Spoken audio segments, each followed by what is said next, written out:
Hi friends, welcome back to my channel ನನ್ನ ಮನೆ Kannada vlogs. ನೀವೆಲ್ಲರೂ ಚೆನ್ನಾಗಿದ್ದೀರಿ ಅಂತ ಅನ್ಕೊಂಡಿದೀನಿ ಫ್ರೆಂಡ್ಸ್. ನಾವು ಕೂಡ ತುಂಬಾ ಚೆನ್ನಾಗಿದ್ದೀವಿ. ಈ ವ್ಲಾಗ್ ಬಂದು ನನ್ನ ಮಗಳ ಬರ್ತ್ಡೇ ವ್ಲಾಗ್ ಆಗಿರುತ್ತೆ ಫ್ರೆಂಡ್ಸ್. ನೋಡಿ, ಅವಳು ರೆಡಿ ಆಗ್ಬಿಟ್ಟು ಎಷ್ಟು ಖುಷಿಯಾಗಿ ನಿಂತಿದ್ದಾಳೆ. ಸ್ಕೂಲ್ಗೆಲ್ಲ ಹೋಗ್ಬಿಟ್ಟು ಬಂದು ನಾನು ಬೆಳಗ್ಗೆ ವ್ಲಾಗ್ ನ ಸ್ಟಾರ್ಟ್ ಮಾಡಿಲ್ಲ ಅವಳ ಬರ್ತ್ಡೇದು. ಈಗ ಸಂಜೆ ಅಷ್ಟೇ ಸ್ಟಾರ್ಟ್ ಮಾಡಿರೋದು. ನೋಡಿ, ಹೋಟ್ಲಿಗೆ ಹೋಗಕ್ಕೆ ರೆಡಿ ಆಗಿ ನಿಂತಿದ್ದಾಳೆ. ಏನೋ ಟ್ರೀಟ್ ಕೊಡಿಸ್ತಾಳಂತೆ, ಮತ್ತೆ ಅವಳ ಫ್ರೆಂಡ್ಸ್ ಎಲ್ಲ ಗಿಫ್ಟ್ ಕೊಟ್ಟಿದ್ರು ಅಂತ ಹೇಳಿ ತೋರಿಸ್ತಾಳೆ. ನೋಡಿ ಇವಾಗ ನೋಡಿ ಫ್ರೆಂಡ್ಸ್, ಅವ್ರ ಫ್ರೆಂಡ್ಸ್ ಕೊಟ್ಟಿರೋ ಗಿಫ್ಟ್ ಎಲ್ಲ ತೋರಿಸ್ತಾ ಇದ್ದಾಳೆ. ನೋಡಿ ಎಷ್ಟೊಂದ್ ತಗೊಂಡ್ ಬಂದಿದ್ದಾಳೆ ಸ್ಕೂಲಿಂದ. ಏನಮ್ಮ ಅದ ಅಂತ ಕೇಳ್ತಾ ಇದ್ದೆ. ಅದ್ರಲ್ಲಿ ಇರೋದನ್ನೆಲ್ಲ ಹೇಳ್ತಿದ್ಲ ಅವಳು, ಯಾರ್ಯಾರು ಏನೇನ್ ಕೊಟ್ಟಿದ್ದಾರೆ, ಏನ್ ಬರ್ದಿದ್ದಾರೆ ಅಂತ ಹೇಳಿ. ನೋಡಿ ಫ್ರೆಂಡ್ಸ್, ಎಷ್ಟ್ ಚೆನ್ನಾಗಿ ಮೆಹಂದಿ ಹಾಕ್ಸ್ಕೊಂಡ್ ಬಂದಿದ್ದಾಳೆ. ಅವಳ ಫ್ರೆಂಡ್ ಹತ್ರ ಹಾಕ್ಸ್ಕೊಂಡ್ ಬಂದಿರೋದು. ನೋಡಿ ಎಷ್ಟ್ ಚೆನ್ನಾಗಿ ಬಂದಿದೆ ಅಂತ ಕಲರು, ತುಂಬಾ ಚೆನ್ನಾಗಿದೆ. ಓಕೆ ಫ್ರೆಂಡ್ಸ್, ಈಗ ಹೋಟ್ಲಲ್ಲಿ ಸಿಗೋಣ ಬನ್ನಿ. ನೋಡಿ ಫ್ರೆಂಡ್ಸ್, ಬಂದ್ವಿ ಹೋಟ್ಲಿಗೆ. ಈ ಹೋಟ್ಲ್ ಬಂದು ಸರ್ಜಾಪುರ ರೋಡ್ ಅಲ್ಲಿ ಇರೋದು, ಪ್ರಿಯದರ್ಶಿನಿ ಅಂತ ಹೇಳಿ. ತುಂಬಾ ಚೆನ್ನಾಗಿರುತ್ತೆ. ಯಾವಾಗ ಬಂದ್ರು ನಾವ್ ಇಲ್ಲೇ ಬರೋದು. ನೋಡಿ, ರೋಟಿ ಕರಿ, ಮತ್ತೆ paneer butter masala, paneer pepper dry, ಮತ್ತೆ ಸ್ವೀಟ್ ಏನಾದ್ರು ಆರ್ಡರ್ ಮಾಡು ಅಂತ ಹೇಳಿದ್ರೆ ಕ್ಯಾರೆಟ್ ಹಲ್ವಾ ಮಾಡಿದಾಳೆ. ಇಷ್ಟು ತಿನ್ನೋ ಅಷ್ಟರಲ್ಲೇ ಸಾಕಾಗೋಯ್ತು ಅವ್ರಿಗೆ. ಅದ್ರಲ್ಲೂ ಇನ್ನೂ ಸ್ವಲ್ಪ ಉಳಿಸಿ ಫುಲ್ಲು ತಿನ್ನಕ್ ಆಗಿಲ್ಲ. ಅದನ್ನ ಪ್ಯಾಕ್ ಮಾಡಿಸ್ಕೊಂಡ್ ಬಂದ್ವಿ. ಮತ್ತೆ ಅದನ್ನೇ ಸ್ವಲ್ಪ ಬಿಸಿ ಮಾಡಿ ಬೆಳಗ್ಗೆ ಬಾಕ್ಸ್ ಕೂಡ ಹಾಕಿದೀನಿ. ತುಂಬಾ ಚೆನ್ನಾಗಿತ್ತು ಟೇಸ್ಟ್ ಅಂತೂ. ಬಟ್ ತಿನ್ನಕ್ಕಾಗಿಲ್ಲ, ನೈಟ್ ಆಗಿರೋದ್ರಿಂದ. ಮಧ್ಯಾಹ್ನ ಟೈಮಲ್ಲಿ ಏನಾದ್ರು ಹೋಗಿದ್ರೆ ಹೊಟ್ಟೆ ತುಂಬಾ ತಿನ್ಬೋದಿತ್ತು. ಇವತ್ತಿನ ಬ್ಲಾಗ್ ಬಂದು ಬೆಳಗ್ಗೆ 7 ಗಂಟೆಯಿಂದ ಸ್ಟಾರ್ಟ್ ಮಾಡ್ತಾ ಇದ್ದೀನಿ. 7 ಗಂಟೆ ಅಷ್ಟೊತ್ತಿಗೆ ನಂದೀಗ ಅಡುಗೆ ತಿಂಡಿ ಕೆಲಸ ಎಲ್ಲ ಮುಗ್ದಿದೆ. ಇನ್ನು ಬೇರೆ ಕೆಲಸಗಳಂದ್ರೆ ಮನೆ ಕೆಲಸ ಇದ್ದೇ ಇರುತ್ತಲ್ವಾ, ಆ ಕೆಲಸಗಳು ಮುಗಿಸ್ಕೋತೀನಿ. ಇವತ್ತು ಸ್ವಲ್ಪ ಎದ್ದೊಳೋದು ಕೂಡ ಲೇಟೇ ಆಯಿತು.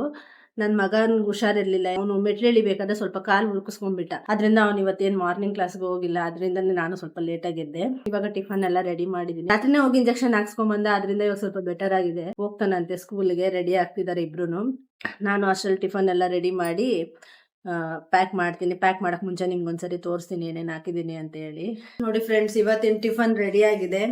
Water bottle. ಸ್ನ್ಯಾಕ್ಸ್ಗೆ ಯಾಕೆ ಇಷ್ಟ ಆಗ್ತೀನಿ ಅಂದ್ರೆ, ಸ್ನ್ಯಾಕ್ಸ್ ಬಾಳೆಹಣ್ಣು ಮತ್ತೆ ಫ್ರೂಟ್ಸು ಮತ್ತೆ ಪನ್ನೀರ್ ಚಿಲ್ಲಿ. ಮತ್ತೆ ಲಂಚ್ಗೆ ನನ್ನ ಮಗಳು ಪಾಸ್ತಾ ಬೇಕು ಅಂತ ಹೇಳಿದ್ರು, ನನ್ನ ಮಗ ಮೊಸರನ್ನ ಬೇಕು ಅಂದ ಬಾಕ್ಸ್ಗೆ. ಟಿಫನ್ಗೆ ಇಬ್ರಿಗೂ ಪಾಸ್ತಾನೇ ಕೊಡ್ತಿದ್ದೀನಿ. ಇದು ಜ್ಯೂಸು. ಯಾಕಂದ್ರೆ ಅವನು ಸಂಜೆ ಬರೋದು 6:30 ಆಗೋಗುತ್ತೆ. ಅದರಿಂದ ಅವನು ಸ್ವಲ್ಪ ಹೊಟ್ಟೆ ಹಸಿವು ಇರುತ್ತಲ್ವ, ಅದಕ್ಕೆ ಊಟಕ್ಕಿಂತ ನಾನು ಸ್ವಲ್ಪ ಸ್ನ್ಯಾಕ್ಸ್ ಜಾಸ್ತಿ ಹಾಕ್ತೀನಿ. ಊಟ ಸ್ವಲ್ಪ ಬಿಟ್ರು ಇದು ತಿನ್ನೋದ್ರಿಂದ ಅವ್ರಿಗೆ ಹೆಲ್ತಿ ಆಗಿರ್ತಾರೆ ಅಂತೇಳಿ. ನೋಡಿ, ಇಷ್ಟೇ ಇವತ್ತಿನ ಲಂಚ್ ಬಾಕ್ಸ್. ಪಾಸ್ತಾ ಯಾವಾಗಲೂ ಕೊಡೋದಿಲ್ಲ ಫ್ರೆಂಡ್. ಅವ್ರು ಇವತ್ತೇನೋ ಕೇಳಿದ್ರು ಅಂತೇಳಿ ಮಾಡಿದ್ದೀನಿ ಅಷ್ಟೇ. ಇಲ್ಲಾಂದರೆ ಪಾಸ್ತಾ ಮ್ಯಾಗಿ ಅವೆಲ್ಲ ತುಂಬ ಏನು ಕೊಡೋದಿಲ್ಲ ನಮಗೆ ಅಂತೇಳಿ. ತರಕಾರಿ ಬೇಳೆ ಸಾಂಬಾರು ಮತ್ತು ರೆಡ್ ರೈಸ್ ಇತ್ತು ಸ್ವಲ್ಪ. ಇವತ್ತು ರೆಡ್ ರೈಸ್ ಅಕ್ಕಿಯಲ್ಲಿ ಅನ್ನ ಮಾಡ್ತಾ ಇದ್ದೀನಿ. ಇದನ್ನೆಲ್ಲ ಪ್ಯಾಕ್ ಮಾಡಿ ಆಮೇಲೆ ಸಿಗ್ತೀನಿ ಫ್ರೆಂಡ್ಸ್ ನಿಮಗೆ. ನೋಡಿ ಫ್ರೆಂಡ್ಸ್, ಇಬ್ರದ್ದು ಬ್ಯಾಗ್ ರೆಡಿ ಆಗಿದೆ. ಇನ್ನೇನು ಹೊರಡ್ತಾರೆ. ಅವ್ರು ಹೊರಡ್ದ ಮೇಲೆ ಆಮೇಲೆ ನನ್ನ ಕೆಲಸ ಎಲ್ಲ ಮುಗಿಸಿ ಮತ್ತೆ ಸಿಗ್ತೀನಿ ನಿಮಗೆ. ಹಾಯ್ ಫ್ರೆಂಡ್ಸ್, ಮಕ್ಕಳಿಬ್ರು ಹೋದ್ರು ಫ್ರೆಂಡ್ಸ್. ನಾನು ಎಲ್ಲ ಕೆಲಸ ಎಲ್ಲ ಮುಗಿಸಿ ಈಗ ರೆಡಿಯಾಗಿ ನಿಮ್ಮ ಮುಂದೆ ಕೂತಿದ್ದೀನಿ. ಅವ್ರು ಹೋದ್ಮೇಲೆ ಪಾತ್ರೆ ತೊಳೆದು ಮನೆ ಗುಡಿಸಿ ಒರೆಸಿ ಪ್ರತಿಯೊಂದು ಕೆಲಸನೂ ಮುಗಿಸಿ ನಾನು ಕೂಡ ರೆಡಿಯಾಗಿದ್ದೀನಿ. ಇವಾಗ ಟೈಮ್ ಬಂದು 8:50 ಆಗಿದೆ. ನಾನು 9:10 ಹೊರಡಬೇಕು. ಅದಕ್ಕೆ ಮುಂಚೆ ಒಂದು ಟಿಪ್ಸ್ ಶೇರ್ ಮಾಡ್ತೀನಿ ಅಂತ ಹೇಳಿದ್ನಲ್ಲ, ಆ ಟಿಪ್ಸ್ ಶೇರ್ ಮಾಡಿಬಿಡೋಣ ಅಂತೇಳಿ ಕೂತಿದ್ದೀನಿ. ಆ ಟಿಪ್ಸ್ ಏನಂತಂದರೆ, ಈಗ ನಿಮ್ಮ ಮಕ್ಕಳು ತುಂಬ ಸಣ್ಣ ಇರ್ತಾರೆ ಅಂತ ಅಂದ್ಕೊಳ್ಳಿ. ಅಂದರೆ ಯಾವ ಏಜಾರಾದರೂ ಆಗ್ಬೋದು. ಒಂದು 2 ವರ್ಷ 3 ವರ್ಷ ಮೇಲೆ ಮಕ್ಕಳು, ಒಂದು 11 ವರ್ಷ 12 ವರ್ಷವರೆಗೂ ಮಕ್ಕಳು ತುಂಬ ಸಣ್ಣನೇ ಇರ್ತಾರೆ. ನನ್ನ ಮಗಳು ಕೂಡ ತುಂಬ ಸಣ್ಣನೇ ಇದ್ದಾಳೆ. ಆಗ ನಾನು ಡಾಕ್ಟ್ರ್ ಹತ್ರ ಅಂದರೆ ಪತಂಜಲಿ ಡಾಕ್ಟ್ರ್ ಹತ್ರ ಹೋಗಿ ಕೇಳಿದ್ದು. ಮತ್ತು ಇದಕ್ಕೆಲ್ಲ ಇಂಗ್ಲೀಷ್ ಮೆಡಿಸನ್ ಎಲ್ಲ ಕೊಟ್ಟರೆ ಮತ್ತೆ ಸೈಡ್ ಎಫೆಕ್ಟ್ ಆಗುತ್ತೆ. ಅವಳು ತುಂಬ ಸಣ್ಣ ಇದ್ದಾಳೆ. ಈಗ ಅವಳಿಗೆ 11 ಇಯರ್ಸ್ ಕಂಪ್ಲೀಟ್ ಆಯಿತು ನೆನ್ನೆಗೆ. ಕಂಪ್ಲೀಟ್ ಆದ್ರೂ ಅವಳನ್ನ ನೋಡಿದ್ರೆ ತುಂಬ ಚಿಕ್ಕ ಹುಡುಗಿ ಥರ ಇದ್ದಾಳೆ. ಅದರಿಂದ ನಾನು ಕರ್ಕೊಂಡೋಗಿ ಪತಂಜಲಿ ಡಾಕ್ಟ್ರ್ ಹತ್ರ ತೋರಿಸೋದಕ್ಕೆ ಅವ್ರು ಏನಂತ ಹೇಳಿದ್ರು ಅಂದರೆ, ಡೈಲಿ ಬೆಳಿಗ್ಗೆ 1 ಲೋಟ ಹಾಲಿಗೆ, 1 ಲೋಟ ಅಂದರೆ ಒಂದು ಹತ್ತತ್ರ ಒಂದು 200 ml ಹಾಲಷ್ಟು ತಗೊಳ್ಳಿ. ಅಂದರೆ ಅದು ಎಮ್ಮೆ ಹಾಲಾದರೆ ಇನ್ನೂ ಚೆನ್ನಾಗಿ ಒಳ್ಳೆಯದು ಅಂತ ಹೇಳಿದ್ರು. ಎಮ್ಮೆ ಹಾಲಂತೂ ಇವಾಗ ಎಲ್ಲೂ ಸಿಗೋದಿಲ್ಲ ಬಿಡಿ. ಮಾಮೂಲಿ ಹಸು ಹಾಲು ಸಿಕ್ಕಿದ್ರೆ ಒಳ್ಳೆಯದು. ಹಸು ಹಾಲು ಸಿಕ್ಕಿಲ್ಲ ಅಂದರೆ ಏನು ಮಾಡೋಕ್ಕಾಗಲ್ಲ. ನಂದಿನಿ ಹಾಲು ತಗೊಂಡ್ರೆ ಬೆಟರು.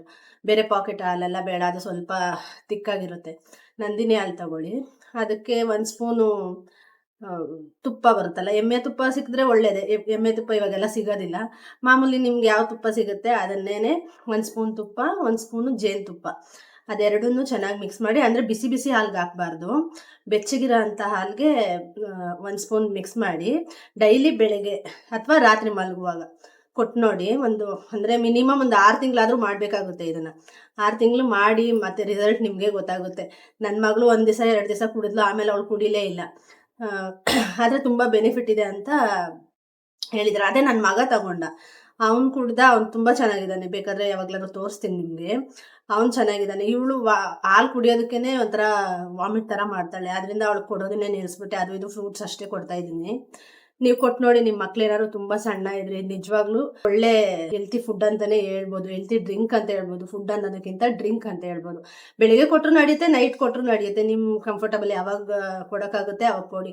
ಮಲ್ಗೋದಕ್ಕಿಂತ ಮುಂಚೆ ಕೊಟ್ಟರೆ ಚೆನ್ನಾಗಿ ನಿದ್ದೆನೂ ಬರುತ್ತೆ. ಮಕ್ಕಳು ಚೆನ್ನಾಗಿ ನಿದ್ದೆ ಮಾಡಿದ್ರೂ ಆರೋಗ್ಯವಾಗಿರ್ತಾರೆ. ಟ್ರೈ ಮಾಡಿ ಫ್ರೆಂಡ್ಸ್. ಓಕೆ ಫ್ರೆಂಡ್ಸ್, ಇವತ್ತಿನ ವ್ಲಾಗ್ ಇಷ್ಟೇ. ನಿಮ್ಗೆ ಏನಾದರೂ ಈ ವ್ಲಾಗ್ ಇಷ್ಟ ಆಗಿದ್ರೆ ದಯವಿಟ್ಟು ಸಬ್ಸ್ಕ್ರೈಬ್ ಮಾಡಿ, ಶೇರ್ ಮಾಡಿ, ಲೈಕ್ ಮಾಡಿ. ಮುಂದಿನ ವಿಡಿಯೋದಲ್ಲಿ ಸಿಗೋಣ. ಮುಂದೆ ಎಂಥ ವಿಡಿಯೋ ಬೇಕು ಅಂತ ಹೇಳಿ ಕಮೆಂಟ್ ಮಾಡಿ. ಓಕೆನಾ? ಬಾಯ್.